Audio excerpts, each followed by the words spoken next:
Welcome to the Art of Precision on Gillette World Sport.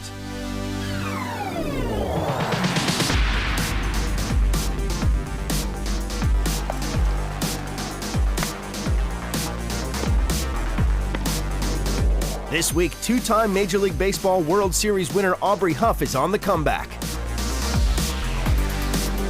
The 2015 title is up for grabs at MotoGP season finale in Valencia.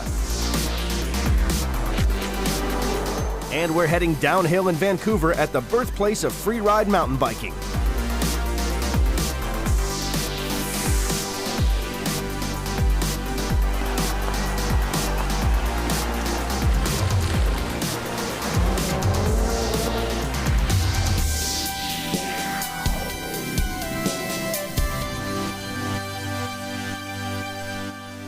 First off, Gillette World Sport heads to San Diego, where two-time World Series winner Aubrey Huff plans to return to Major League Baseball 3 years after retiring. My career didn't really end the way I wanted it to. I was 35 years old and I still had a lot of baseball in my bones, but I was going through so much anxiety that I just decided right then and there it's a good time to quit. As I've been through my last 3 years, I've really gotten a hold of the anxiety, and I've been wanting to kind of come back and end it the way I wanted to. Nobody's ever done this, taken 3 years out of baseball and come back and play. Not only do I want to come back, I don't want to sit the bench. I want to have the best season I've ever had in my life. But the biggest thing for me is to inspire people, because millions and millions of people live with anxiety and depression throughout their life. And if they can see a guy that's went through it publicly and go out there in front of 40,000 people a night and know that it can be beat, it's going to give them a lot of hope. Masterminding Huff's comeback is Velocity Sports Performance's pioneering coach, Jason Huntley. When Aubrey first came in here and we started working together on the training side, he wasn't in the greatest shape relative to the standards of more elite performance that we would expect.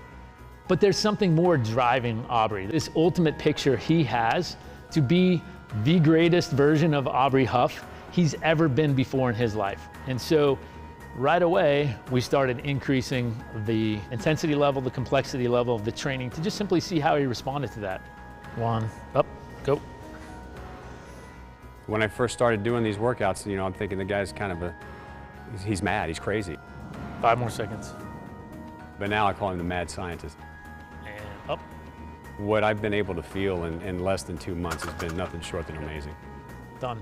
A lot of the things that we do are isometrical, so it's not a whole lot of weight, but it's a lot of timed isometrical movements. It looks easy at first, but once you get through that first minute or two, you're dying. And there was times where I was falling over, passing out, feeling, heart's racing through my chest, and I realized then that really I wasn't in shape. 3, 2, 1, rest. That's why I believe so deeply when I go back this year that I'm going to be better than I ever have, because I'm doing things nobody else is doing. At the heart of Huff's cutting-edge training is the ARP wave machine, which repairs the neurological connections between an athlete's nervous system and his muscles, allowing the body to recover faster and perform better. So the ARP wave system combines technology, it combines an electrical modality that produces a certain level of stimulation using direct current and proprietary biowaves that can then penetrate the neural circuitry of the human body, can provide a sensory response that the brain then must adapt to and adjust to, that can more quickly and more precisely rehabilitate pain, rehabilitate injury, and then from a training environment can produce faster results and responses from the stress, adaptation, recovery objective that training provides. You ever grabbed an electrical fence and you felt that shock? That's exactly what it feels like, except continually. I've had a little bit of problem with my hips, and since I've come in here and used this ARP wave combined with the strengthening protocols that we've been doing, the isometrical holds around that hip to strengthen what I have around it that's been going on, it's like a miracle. Ready? Huff also uses the ARP wave machine to understand the precise mechanics of his body and neurologically embed the perfect baseball swing. So he's now swinging under stress to make the perfect swing, what his body feels as is the perfect swing. So we are attempting to more perfectly program his nervous system to recall that swing, the way in which the muscles need to activate. He's feeling and becoming more aware of how his body needs to activate and work throughout the swing. When you just swing really fast, we're not aware. You can't feel per se what your hamstrings are doing or what your lower back is doing or what your oblique muscles are doing because it's happening so fast. Your brain cannot consciously keep up with that activity. In this particular case, you can. It's Aubrey Huff fully alive. He's already seen himself playing in the All-Star game next July in San Diego. So it will happen. He'll get there. We want to get him as fast, explosive, fluid, balanced, agile as possible. I believe in hard work. I believe in the grind. If you're not facing fears, if you're not grinding it out every day and you're not really embracing a challenge, then you're dying inside. And to me, that's where I was. After baseball was over, I was dying because I didn't have a grind. I didn't have a purpose. Quite frankly, people are going to think it's crazy. I know what's coming. I'm going to get a lot of crazy media, a lot of crazy fans thinking this is nuts, but in the end of the day, one day, they're all going to be standing there going, wow, that guy, you know, might have laughed at him now, but wow, what a story.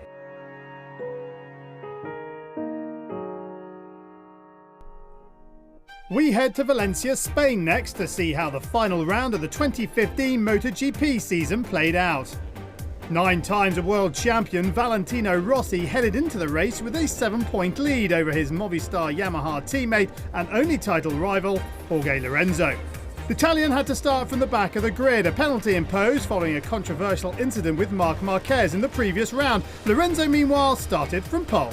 And it's a dream start by Jorge Lorenzo from pole position. Look at Valentino Rossi streaming up the inside down into the first corner. It's going to be 99 Lorenzo, though, that leads the way from Dani Pedrosa, who's come through from the second row of the grid. There's Rossi trying to find his way back through the field. He's already up the inside of a few riders. Rossi now at the inside of Loris Baz at turn number 2. Lorenzo, though, leads the way. Rossi scything his way through the field. Wow, he's coming through there like a knife through butter at the moment. Pedrosa up the inside of Marc Marquez. Lorenzo, though, has got the dream start. Whoa. And he's up the inside of Bautista as well. Super aggressive from Rossi. He's on the charge. Rossi on the charge up the inside of Alvaro Bautista. If Lorenzo wins this race, then second place is only good enough for Valentino Rossi to win this World Championship. Rossi in the slipstream of Stefan Bradl's Aprilia. Rossi picks up one more place down into the brakes at the first corner. Valentino Rossi now up into 11th place. He's on the fringe of the top 10. Next in sight is Michele Pirro. Lorenzo still leads the way at the front. The two Hondas hanging on to... He's down. Andre Iannone crashed out. And that means that's another place for Valentino Rossi. 24 laps to go. Another epic MotoGP battle in front of 110,000 people here in Valencia. Listen to the crowd. Rossi through on Petrucci, who runs it wide. Smith goes through as well. Can he get up into 6? We ride with him. This is where he likes it. He's up the inside. Listen to the crowd. Valentino Rossi has passed. They touch. Him and Paul Espargaro touch elbows, but Rossi has made his way through. He's a great late breaker, is Andrea Dovizioso. Not late enough, though, to hold off Valentino Rossi. The crowd go absolutely crazy in the background. Rossi then inside the top 4. The only thing that can happen for Valentino Rossi is that the two Hondas pass Jorge Lorenzo. Through turn number 5, Pedrosa now hugging the rear tyre of Marc Marquez. Is Pedrosa going to make a move at turn number 6? He's not quite close enough. This is amazing. This is motorsport at its very, very best. Dani Pedrosa's taken second place from Marc Marquez. Marc Marquez tries to fight back. Lorenzo out a little bit wide. Marquez back up the inside of Dani Pedrosa. The two Repsol Honda men fighting. This is music to Lorenzo's ears. While they're jotting it out, Lorenzo's away at the front. Jorge Lorenzo will be crowned the 2015 MotoGP World Champion. 99 wins here in Valencia. 2015 belongs to Jorge Lorenzo.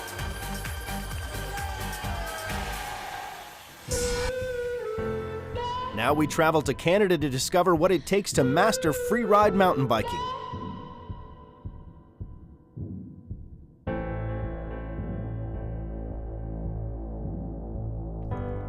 Freeride mountain biking was born on the North Shore of Vancouver. We return to its birthplace to talk about its progression with one of the founders, Dave Watson.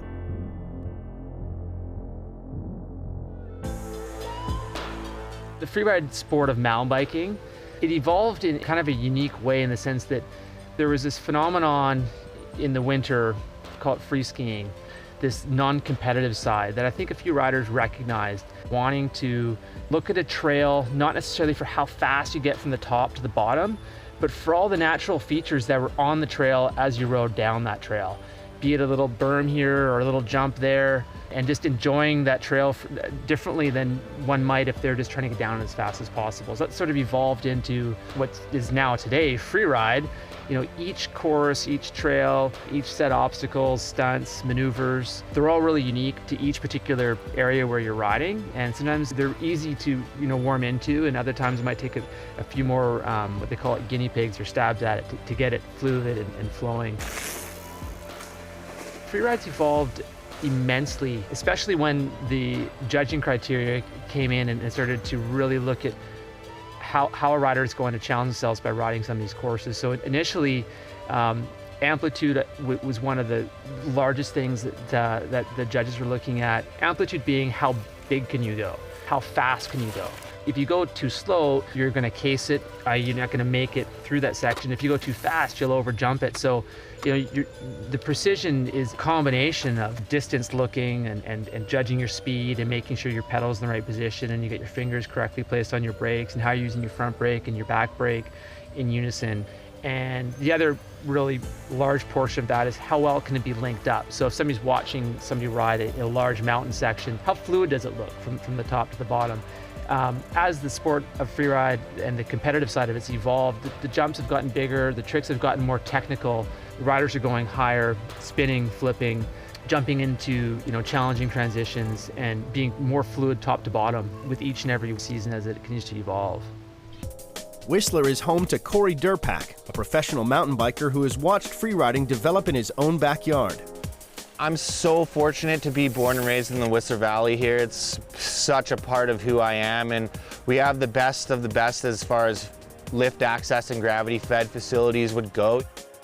Freeride mountain biking would be no boundaries really, like just getting out and getting to ride things that, maybe most people don't see as something you'd want to go ride your bike on. Freeriding is like a self-expression.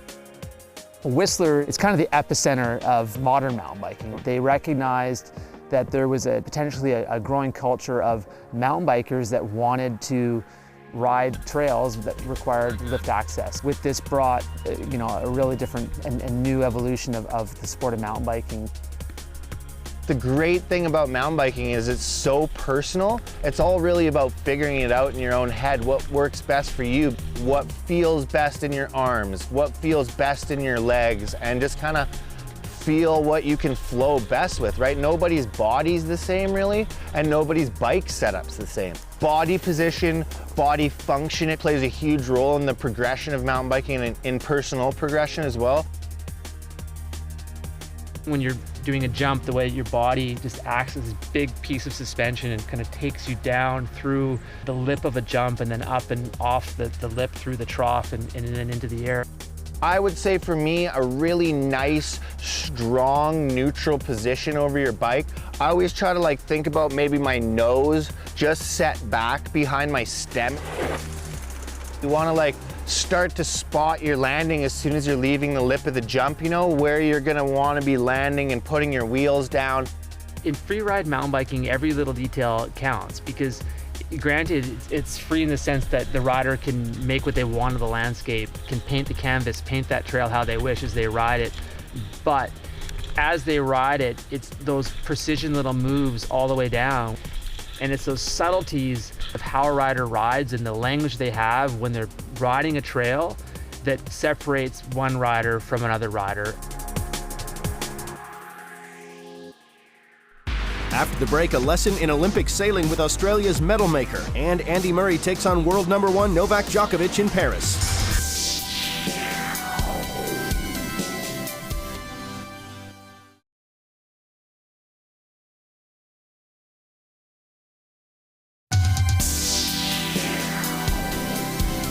Welcome back to Gillette World Sport.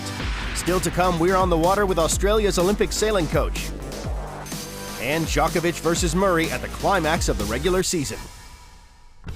So straight to the French capital then for the final of the BNP Paribas Masters.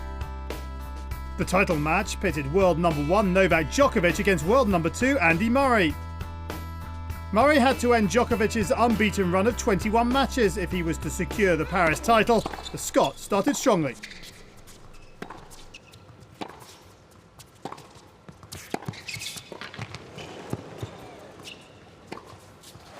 Nice start from Murray. But the Serb soon found his rhythm.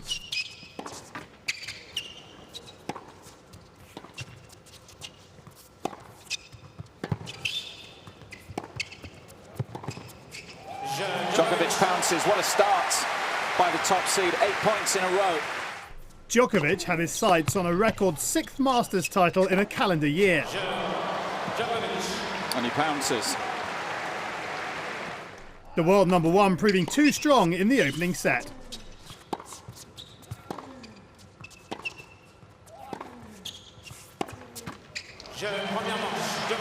Too good so far. Wraps up the opening sets by winning the final 3 games.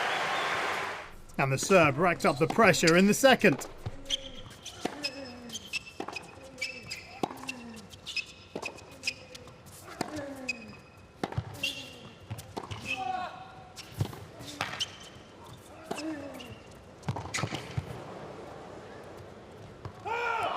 Djokovic turns the screw.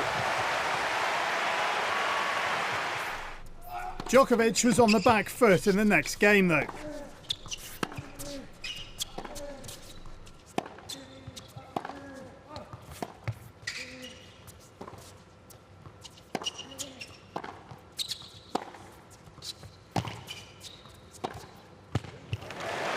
Difference it makes for Murray when he stripes a forehand down the line.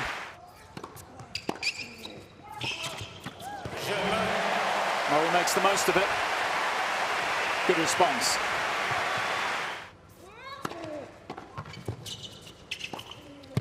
That's brilliant. World-class tennis. Murray fought to hold serve.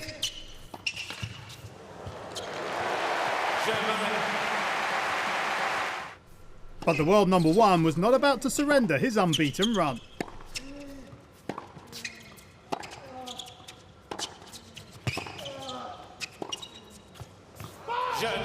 The world number 1 makes yet another move. Djokovic maintained that break and at 5-4, 40-15, served for the match. Just missed it. Djokovic defends, he's the champion. Once more in Paris, a record 4th title here in Bercy. And the world number 1 becomes the first player ever to win 6 Masters 1000s in the very same season.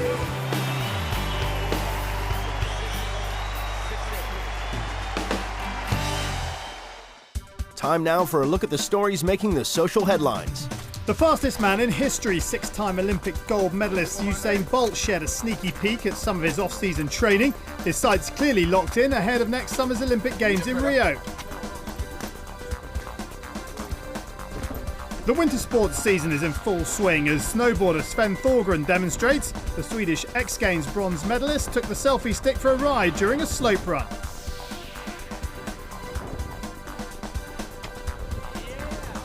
Drawing inspiration from both skateboarding and snowboarding, extreme sports legend Tony Hawk gave fans a look at an exciting new hybrid sport called snow skating. American trampolining athlete Steven Gluckstein shared a slow-motion look at an impressive quad double.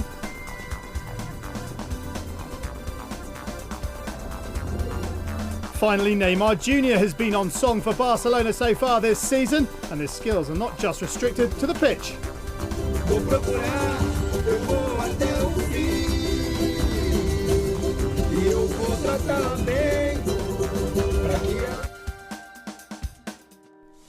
Finally, we're in Australia to talk to the coach who leads the world's most successful national sailing team. Australia dominated the sailing events at the London 2012 Olympics, taking home 6 medals, including 4 gold. Many have attributed their success to the sailing team's Ukrainian-born head coach, Viktor Kovalenko, who the Australian media have dubbed the medal maker. We have 2 parts of the game. One is speed and excitement of speed, and another one is logistics, tactics and strategies. And if you are too excited in the speed area, you cannot be a good tactician and a good strategist. If you are too balanced in tactics, you cannot produce enough speed. As every sailing class race to the Olympics demands different skills from its sailors, Kovalenko's experience and approach is vital for each member of the Australian sailing team. We have 10 classes. Some of them they are single-handed, some of them they are double-handed. All of them, of course, they are games classes, but in some of them tactics is vital, in some of them speed is vital. For example, 49ers and NACRA, this is more about speed, and the classes like Laser, 470, this is more about game with wind. And the game is fantastic, like especially Olympic Games. This is exactly the place when motivation meets opportunities. And a lot of people, they have opportunities to win the games, and a lot of ambitions there, a lot of egos, and the battle of these ambitions and egos is most exciting part of any sport, and sailing is not exception. Victor, he's drawn our team together, and he provides that central figure to direct us and to guide us and to nurture us, and he provides a level beyond just a sailing coach. So he's a life coach to us. I'm really proud to be coach of that team, and I'm really proud to be part of that team, because every day I'm learning with sailors I'm working with about speed, about tactics, about strategies, about people, about myself, about coaching style, about a lot of things which make sailing very exciting.